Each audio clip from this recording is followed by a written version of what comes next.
Is there a doctor on board? The moment I heard those words, I reacted instinctively. As the train sped along, the distressed voice of a beautiful conductor echoed through the car, and beside her lay a young girl, unconscious. I was once a genius doctor, said to have hands blessed by the gods.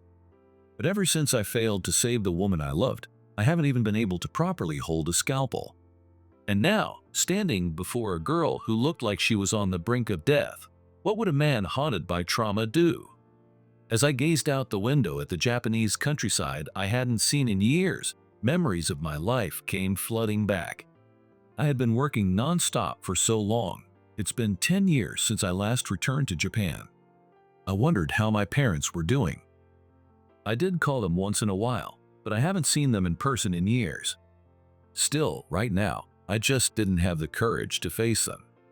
I stared blankly at the changing scenery, then slowly closed my eyes. My name is Christopher King, and I'm 34 years old. As a child, I was often sick and spent a lot of time at the local clinic. "All right, you're going to be just fine. You were really brave." "Yeah, thank you, doctor." The doctor who could cure any illness, from little kids to the elderly, was a hero in my eyes. Watching him work up close, it was only a matter of time before I decided to follow in his footsteps. Even as a high school student, my passion for becoming a doctor never faded. I studied day and night, pushing myself for the entrance exams. I'm going to get in no matter what and become a doctor who saves lives. I could endure any hardship if it meant making that dream come true. I set strict study hours for myself, balancing school and club activities. Even when my friends were laughing over games and comic books, I buried myself in textbooks. Then came the day of the entrance exam results. I did it. I passed. All that hard work paid off, and I was finally on the path to becoming a doctor. Even in medical school, I never slacked off. I stayed glued to my desk, always studying. Medical school was no joke. If you slacked even a little, you'd fall behind fast. Some of my classmates somehow managed to enjoy school life, going on group dates and such, but I never even looked in that direction. There's no time for disappointment. I need to become a doctor as soon as possible. Driven by that dream, I kept grinding. Thanks to that, by my second year, I hadn't failed a single class, and my grades were decent. Then one day, out of the blue, a professor called me in. "Is something wrong? Did I fail a class or something?" "No, not at all. Actually, I have something to ask you. How would you feel about going to Germany?" "What?" The unexpected question caught me completely off guard.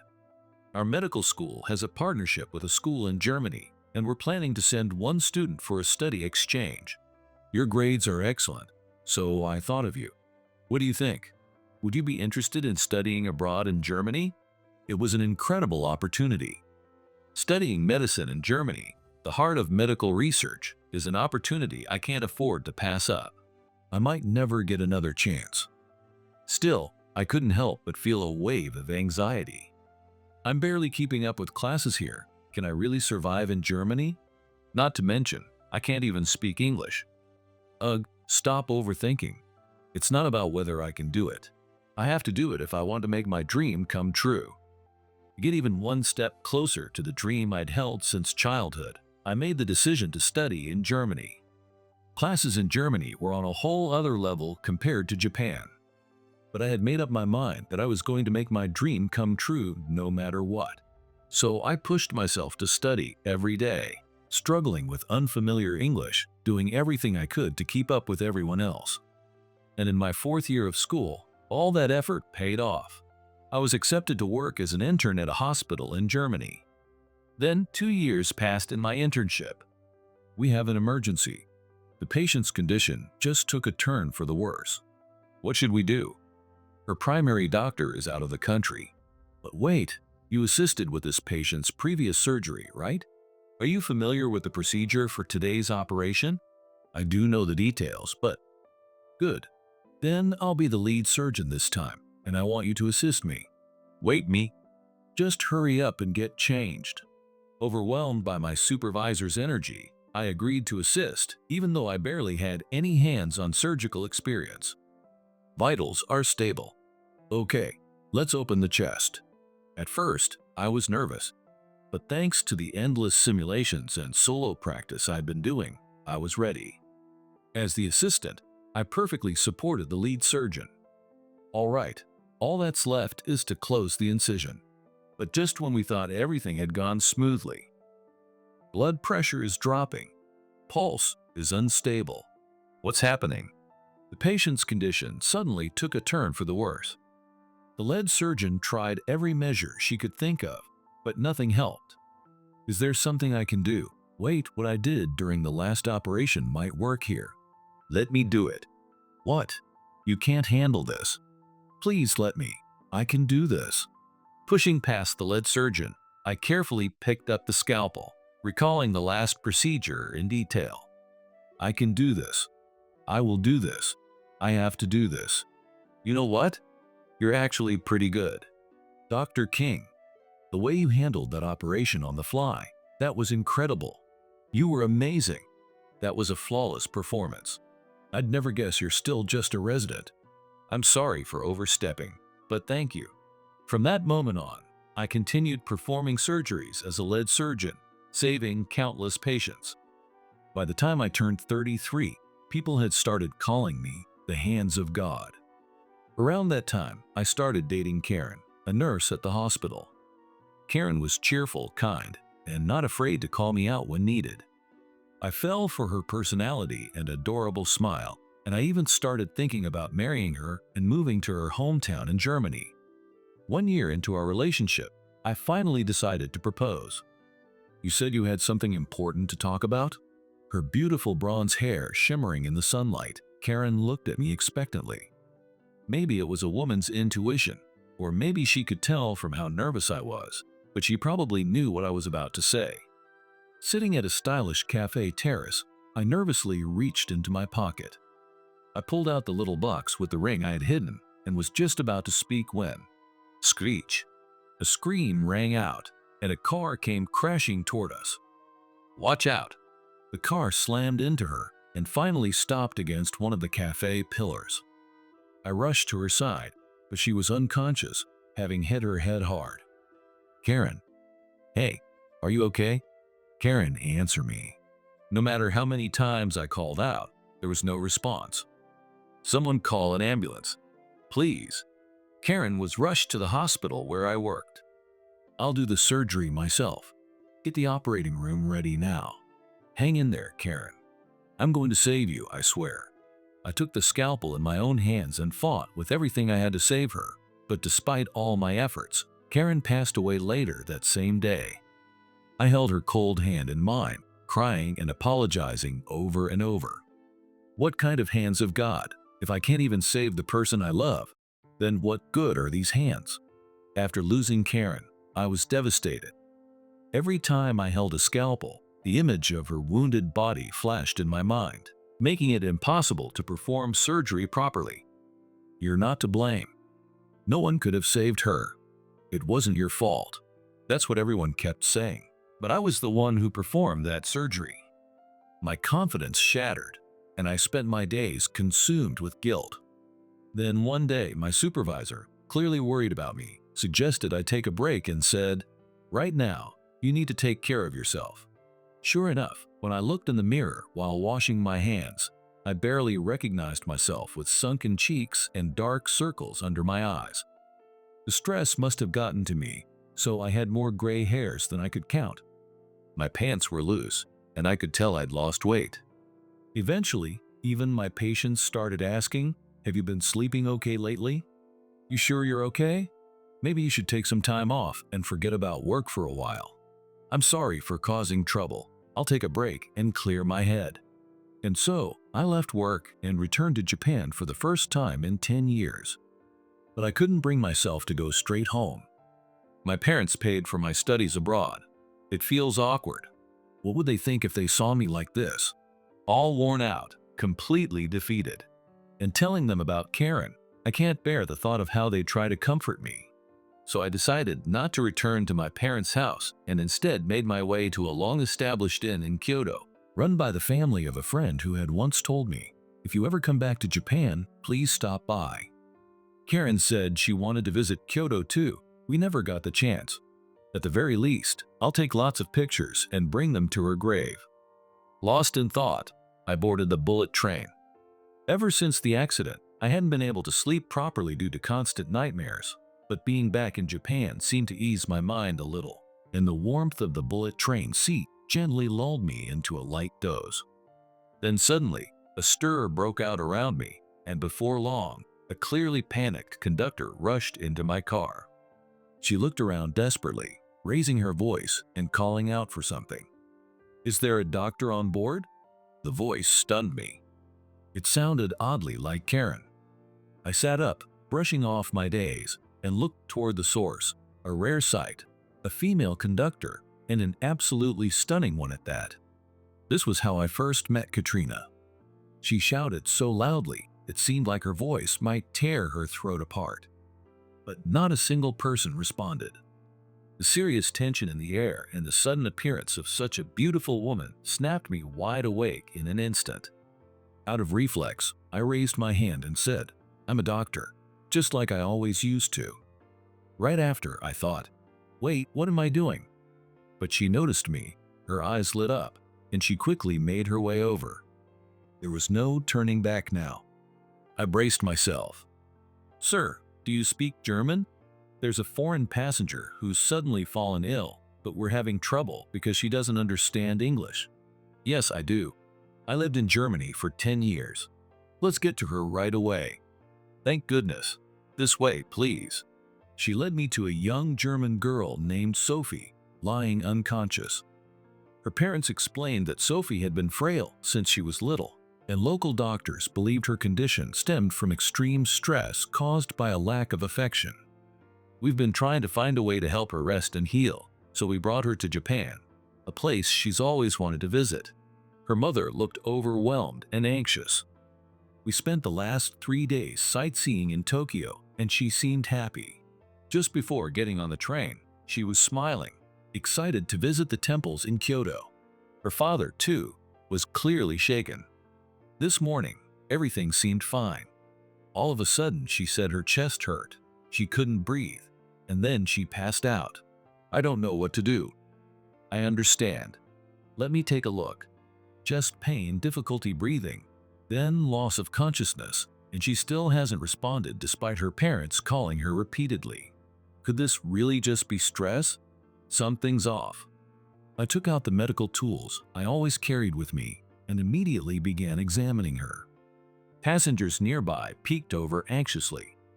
"This is worse than I thought. I believe she's suffering from a congenital heart valve disorder. It's advanced and very serious. She needs surgery immediately. We need to stop at the nearest station and get an ambulance." "Right." Katrina, the conductor, brought the bullet train to an emergency stop and called for an ambulance right away. Seeing Sophie being carried away on a stretcher, I realized I couldn't just leave her, so I decided to accompany the family to the hospital. A few minutes later, we arrived safely. Doctors rushed over, and I explained the situation. "I believe she has a severe case of valvular heart disease. We need to prepare for surgery immediately." I raised my voice, urging them to act quickly. Test results later confirmed that my diagnosis was correct. But then, valvular heart disease? We don't have any doctors here who can handle such a complex operation. It's not possible at this hospital. You'll have to find somewhere else. The doctor at the receiving hospital said it with a dismissive tone, almost spitting out the words. No matter how much I pleaded, none of the doctors listened, and time ticked by, heartlessly and without mercy. As my frustration reached its peak and I could no longer stay silent, I shouted, "If we don't operate now, there's a high risk of heart failure. If you can't do it, then I will. Just let me use the operating room." Before I knew it, I was shouting. "All right, I'll check with the director." Maybe I was being forceful, but the thought of losing Sophie if we waited any longer left me no choice. Startled by my intensity, the doctor went to speak with the hospital director and verified my credentials. With a sigh, he reluctantly gave the go-ahead, and started prepping the operating room. My heart pounded as Karen's accident flashed through my mind. Get a grip, damn it. There's a life right in front of me that I might be able to save. This isn't the time to let trauma control me. But my hands kept shaking. Karen's battered body, the sounds of the operating room machines, and her pale, lifeless face. Damn it, why? Damn it, damn it. Then a memory surfaced, something my neighborhood doctor once said. Why did you become a doctor? Because I want to help people get better and see them smile. When you or other patients recover and talk to me with a smile like this, it makes me incredibly happy. Do you think I could be a doctor like you someday? Of course, as long as you never forget your dream. My dream, yes, my dream was to become a doctor like that neighborhood doctor I looked up to. He was someone who could heal anything, almost like magic, and protect people's smiles. He was my hero. That's right. My dream was to become a doctor who restores smiles and heals any illness. At last, I remembered why I started all this. Before I knew it, the trembling in my hands had stopped, and with a firm resolve, all that's left is to do what I can. I gripped the scalpel. I hope Sophie's okay. I can't believe this happened because of me. She'll be fine. We have to believe in the doctor. That's all we can do now. Sophie's parents watched nervously from outside the operating room. Just then, Katrina, the female conductor, rushed to the hallway, out of breath. She had apparently returned from Kyoto the moment her shift ended and hurried to the hospital, unable to rest easy. Now, Katrina and Sophie's parents held their breath as they anxiously watched the operation unfold. I've got this. I'm the one they called the hands of God. I have to believe in myself now. 2 hours passed. I stayed calm as the operation progressed, and so far there had been no major complications. All right, let's move on to installing the artificial valve. Scalpel. But the moment I made the incision, Sophie's condition suddenly worsened. Her heart rate's dropping. Vitals unstable. We're finishing this now. Prepare for a transfusion, just in case. On it. It was unexpected, but strangely, I felt calm. My hands moved smoothly, as if detached from my fear, executing each step with precision. As I held the scalpel, my hand felt warm, almost as if the hands of Sophie's parents, the conductor Katrina, and everyone hoping for Sophie's recovery were gently placed over mine. Vitals have stabilized. Good. Let's close her up. And just like that, after nearly 4 hours, the major operation came to a successful end. Mom? Dad? Sophie, I'm so sorry for everything, sweetheart. Sophie, thank goodness. I truly thank you, Dr. King, for saving our daughter's life. Dr. King, I honestly don't even know how to thank you enough. Thank you. Sophie's parents, with tears streaming down their faces, bowed their heads to me again and again. No, really, I should be the one thanking you. You've helped me remember something important. I said with a smile, gave them a firm handshake, and quietly left the hospital room. It felt like I had finally been freed from the chains of my pain, and I was able to take a step forward. What had happened today gave me that push. With a newfound lightness in my step, I walked out of the hospital feeling refreshed. At this rate, maybe I still had some strength left in me after all. As I walked along the main street outside the hospital, feeling the pleasant breeze, I heard someone running up behind me. Dr. King. It was Katrina, the conductor, calling out to me. She was out of breath, clearly having rushed to catch up. Please, let me thank you too. I felt so helpless watching that child suffer right in front of me. You really saved her and me too. No, don't say that. We were able to save Sophie thanks to your quick thinking and stopping the bullet train. I should be the one thanking you. No, I really didn't do anything. This is kind of sudden, but I was wondering if I could take you out to dinner as a thank you? Are you free tonight? Yeah, sure. Great. I'm looking forward to it. I couldn't say no to that smile, and since I wasn't in a rush, I ended up agreeing to dinner with her. Then that evening, we met at a bar. Sitting across from Katrina, such a beautiful woman, I felt awkward and nervous, so I started drinking more than usual. One bottle of beer, then another, and another lined up on the table. "Dr. King, you can really hold your alcohol. I'm impressed." "No, not really." "Here, come on. You should drink too." "Thanks. But really, I still can't stop thinking about Sophie. If you hadn't stepped up that moment, I can't imagine what would have happened to her." Honestly, I wasn't even planning on saying I was a doctor. The truth is, I couldn't perform surgeries anymore after an accident. My supervisor in Germany said I was no longer fit to be on the team, and that's why I came back. I'm just a failed doctor. Oops. The alcohol had loosened my lips, and I ended up spilling the truth. Katrina looked surprised but gently reached out, took both of my hands, and said seriously, "You are not a failure. You diagnosed Sophie's condition in a split second and performed that surgery flawlessly. You're a brilliant doctor." Katrina held my hands for a while, gazing into my eyes with quiet intensity, but then suddenly seemed to snap out of it and quickly let go. "Oh, I'm sorry for holding your hands like that. I just got a little carried away. Actually, I had a younger sister around Sophie's age, and we used to go shopping together and laugh at silly jokes, and we were really close like best friends. But while I was away for work, she suddenly died in an accident." Katrina spoke with her eyes cast downward. "Back then, I couldn't do anything. I could only stay by my sister's bruised body and hold her. That's why I couldn't ignore Sophie, because while I couldn't do anything for my sister, Sophie was still right there in front of me, and I wanted to save her no matter what. But I don't have any medical knowledge, and I thought maybe, once again, all I could do was watch helplessly. But then you appeared, Dr. King. Thanks to you, Sophie's life was saved. This time, I didn't have to lose someone again, and you didn't just save Sophie, you saved my heart too. You're my hero, Dr. King." Her eyes sparkled as she said that. Caught off guard, I nearly got lost in those beautiful eyes and hurried to speak. No, you're exaggerating. I'm not that great. Honestly, maybe the only reason I managed to hold the scalpel again was because I wanted to impress you." "Huh? What do you mean by that?" Katrina tilted her head in confusion. The moment I saw that expression, I snapped back to reality. I must have gotten carried away with the drinks. Without thinking, I'd said something ridiculous. Forget it. I don't even know what I'm saying. That was completely out of line. I just lost someone I loved, and here I am saying something like that. I hated myself for letting those careless words slip. Katrina's face darkened slightly, and she looked down as she spoke. "So the accident was about your girlfriend, wasn't it?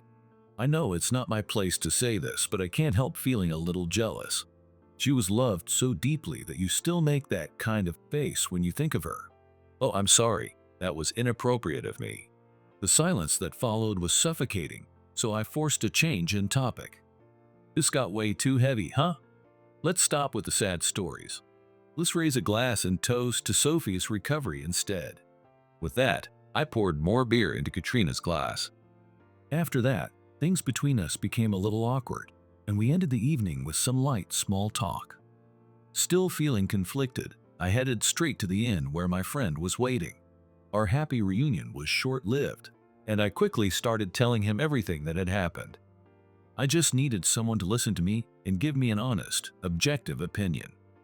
He listened quietly and seriously, then gave my shoulder a firm pat and said, "That was a message from Karen, telling you to stop blaming yourself.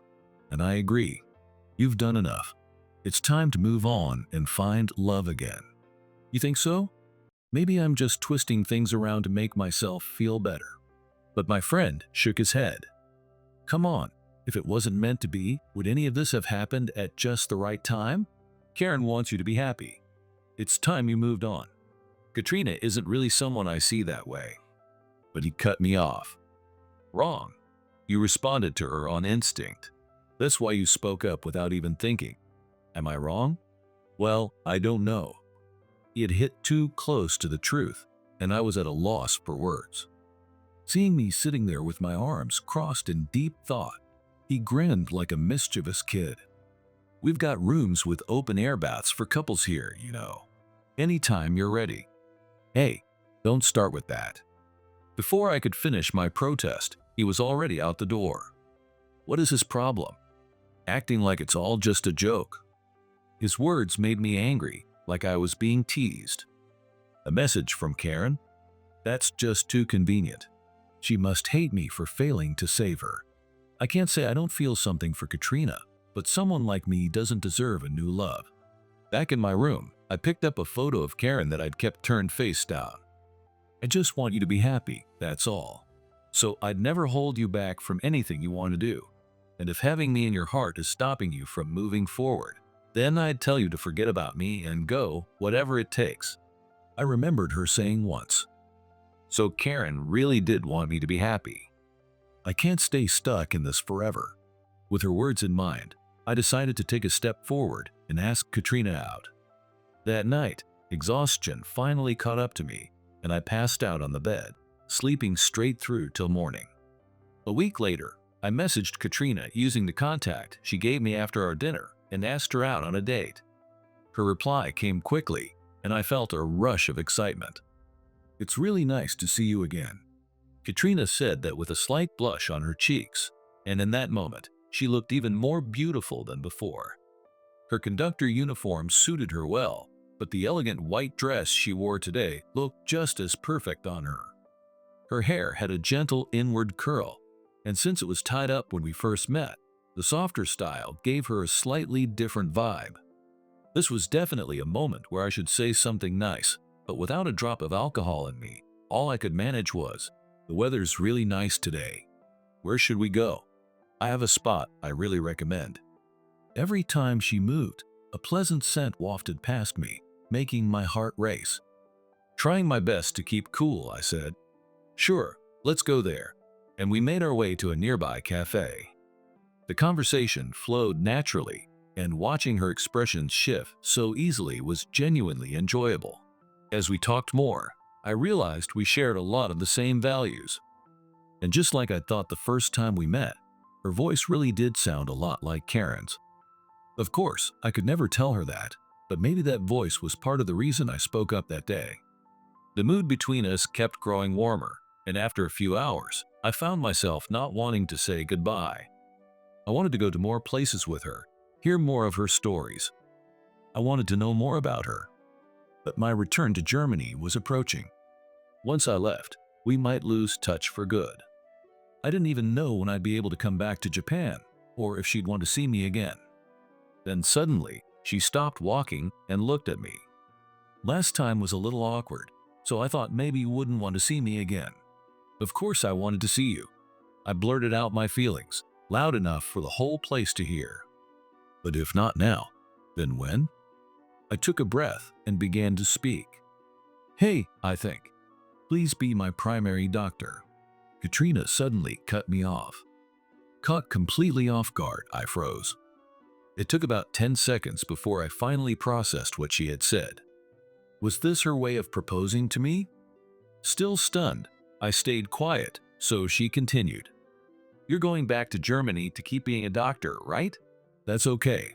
I've got a passport." With a proud smile and blushing cheeks, she dug through her bag and dramatically showed off her passport. I haven't even said anything yet. I said that with a laugh. I couldn't help but let out a wry smile, but deep down, I was genuinely happy that she had thought that far ahead. Maybe she confessed first because she sensed how hesitant I still was after what happened with Karen. Touched by her kindness, I cleared my throat to cover up the emotion building inside me. Let me say this properly. I stared at her closely. "Thank you. I'm looking forward to being with you too." When I told her that I'd actually been planning to confess first, Katrina smiled brightly.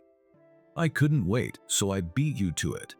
Her smile was so radiant, it was almost angelic, and if we hadn't been in public, I probably would have pulled her into a hug right then and there. There had been a lot of pain and struggle, but with her by my side, maybe life wasn't so bad after all. I glanced up at the sky, where a jet left a perfect white streak across a bright blue canvas. Then, 6 months later, the day had come. Katrina and I were heading to Germany. "You might as well soak in my family's hot spring before you go." My friend, who had come all the way to see us off, said it like he was throwing a playful tantrum. "I'll be back before you know it. Just wait a little, all right? I promise we'll visit again soon. Dr. King, come on. We're gonna miss the flight."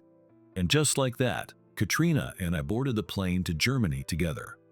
She sat next to me, laughing with childlike joy. A year from now, we'll be announcing our wedding.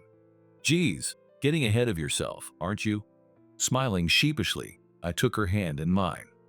And just like she said, we boarded the flight to Germany together.